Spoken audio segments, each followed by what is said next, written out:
And welcome back to another episode of Philippine Hobby Community, the show where we talk about anything and everything in my local hobby community in my home country, the Philippines. And today we have a special unboxing and also painting-esque tutorial for you guys because we have a new group that has just recently emerged in the Philippines, which is what the show is about.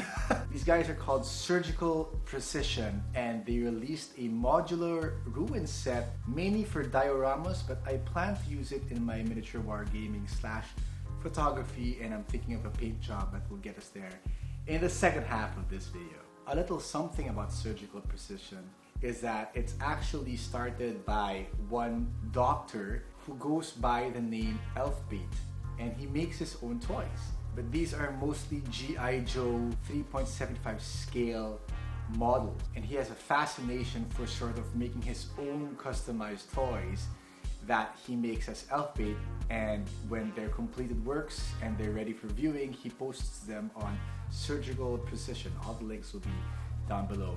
He has quite the fan base. A lot of his fans actually make resin sculpts or molds out of his toys. And then some of the toys, he actually does them made to order. A lot of these are into the military theme, and though he doesn't call Surgikal Precision a company yet, he does enjoy the nimble size. He and another friend of the community, Mr. Uhu, if I'm saying that right, or William MUYCO, who is also another prominent figure in our miniature space or scale hobby space. And they work together to create this product you guys are seeing before you, this modular ruined set. The idea with this set is they want to make an accessible and unique piece, but also at the same time competitively price it because they are not a company and they are just making this out of their garage, and they just want to provide something to the local community that is not readily accessible here in the Philippines. Off the bat, we can already agree that these have great detail, and it's funny how we fascinate ourselves and how well we can recreate scale rocks and dirt, and this piece or set I think does it. It's a 14-piece set of random ruins that I think is a very neutral set that you can use for both fantasy and sci-fi, which I also plan to use, but I know ideally this product is made for scale and historical sculptures or subjects. What I do find a little bit disappointing in this product is that there are some inconsistencies with this print or mold, as you do see there are a lot of air bubbles that did quite help in forming the rocks. It actually made the rocks look like they're corals because of all the holes. So that's something I had to deal with later. There are also a couple of chipped pieces, and when I mean chipped pieces, these do come pre-primed, and it's either the piece itself did not cure properly or the prime didn't cure properly, or I don't know, but a few of the pieces were very gummy in their texture and sticky. So the primer was really scraping off, and I had to deal with that later on in the video also. As I mentioned, this is a modular set, so you could test fit these together into different configurations. Ideally, I think you would want to glue these pieces together if you do want to make this into a wargaming type of set, because they don't quite snap or fit well together. It actually looks like they're not meant to be fit together for some reason. Again, this is not a company-made product. This is just something two passionate guys in the hobby have been doing and want to contribute to our community. I also have some weird issues about how this is a 14-piece set, and I feel like they have plans. Well, they did say they have plans of expanding the set further. That may be the reason why this specific pillar piece has a connector at the top, but I don't have another piece in the set to put something on top of it, so I have this weird nub on one of the pillars. All in all, the flaws I think are forgivable, they're fixable considering the size and the independency and nature of this group. I just love the detail of it. I had to buy one the moment I saw it. I want to make this set into my sort of background and foreground pieces when I'm taking pictures of my miniatures in the future. There's added variation, there's great detail, and it just adds a lot of levels if you're looking at it from a cinematic point of view and not really from a gaming point of view. That being said, it tells a lot about what these hobbyists like to focus on when they were making this piece. Now, to try this piece out, to properly review this product, we have to paint it and we have to take photos of it. It's the only way for me to give a fair review and not just, look at it. But to keep the set uniquely mine, I wanted to add some texture to it.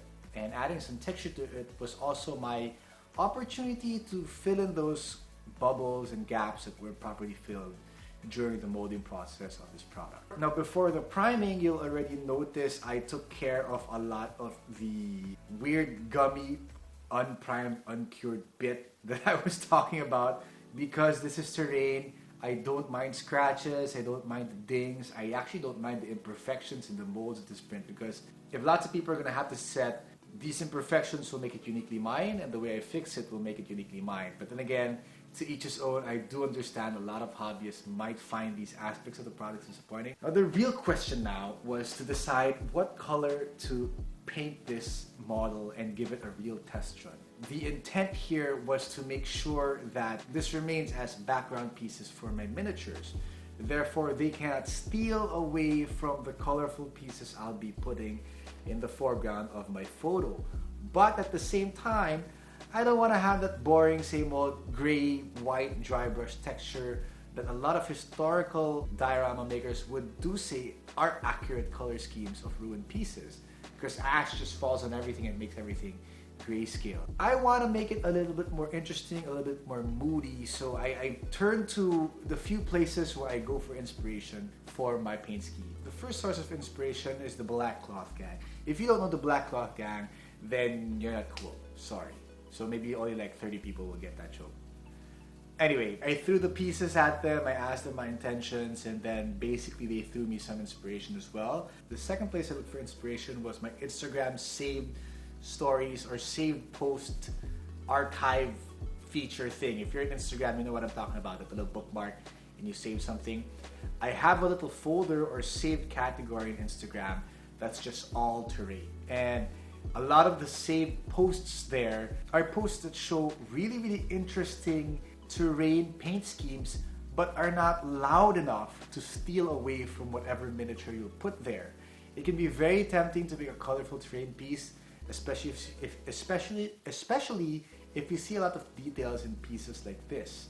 But I had to keep reminding myself that this was going to be background pieces, accent pieces, moods to my miniatures that are colored from different colors all around the color wheel, and they can't clash. So I decided that if I was going to stick with a dominantly gray and white theme, any color I would put on as accents for these pieces would be muted. And if they are to be colors, I wanted to stray away from the primary colors. I wanted them to be mixed up so that the value at least, or the brightness, would be lower down, if that makes any much sense. So we were going with purples, we were going with browns, we were going with greens, and dominantly just gray and white all over. And a lot of terrain pieces, as you can see in these pegs, do that same thing. Mainly the techniques we'll be using here is a lot of tinting with our washes and inks, and a lot of dry brushing. After repriming some of the pieces that I had to fix black, I undercoated with a wash of purple and green, keeping the green at the bottom and the purple on top. I just wanted to have a rough gradient, and I wanted to do a wash because I wanted it to just hint these colors underneath. There's a video by Artist Opus that talks about how the undercoat does help a lot when you're dry brushing terrain. They have a really, really great dry brush terrain tutorial. And they undercoated it with similar colors. Even though it registers as black, it will assist in the highlighting and in the other colors that you'll be applying on afterward. So the first few bits was to dry brush all 14 models with just a general gray. Then I got maybe a brown and a green, and I dry brushed that in specific areas that I just wanted to have like maybe some light casting on, or maybe like a different type of dirt falling on, or just some variation and randomness to the piece so that it's just not all uniform. By the way, I normally use my craft paints or cheap paints for painting terrain, but I've just come to a point where I'm all out of that. And I just had to use paints that I don't normally use. Painting terrain can use up a lot of paints. So in this case, these are the paints I don't normally use, and also the paints I have a little bit excess of from extra bottles that I've hoarded before the lockdown. When the dry brush was done, I went back with a few washes just to tone down some of the brighter dry brushes. I realized the colors I used were not so muted as I intended. So to bring down the value of that, I just added a wash to darken down the piece and tint it and keep it all cohesive and binded, as what the wash normally does for you wargamers. In addition to all of that, I hit all 14 pieces with a white dry brush from above. The reason being is that white is not a very solid color, so when you dry brush, you'll still see the color underneath. Sorry, I'm burping. But you'll still see the color underneath. Therefore, dry brushing the white will not make the piece look exactly whiter or brighter. It will actually desaturate the colors that I've been adding on underneath. The wash, the colored highlights, they will all desaturate at the same level because all of the pieces will get the same top-down white highlight. Then it started to look really, really cool. It had that radiation from green to purple underneath with some hints of earthy tones. And I wanted to add a little bit more push or a little bit more accent to the colors. Not to make it colorful, but just to have a little bit of character. Because in some of the pegs that I saw, there were some colors showing but not dominant.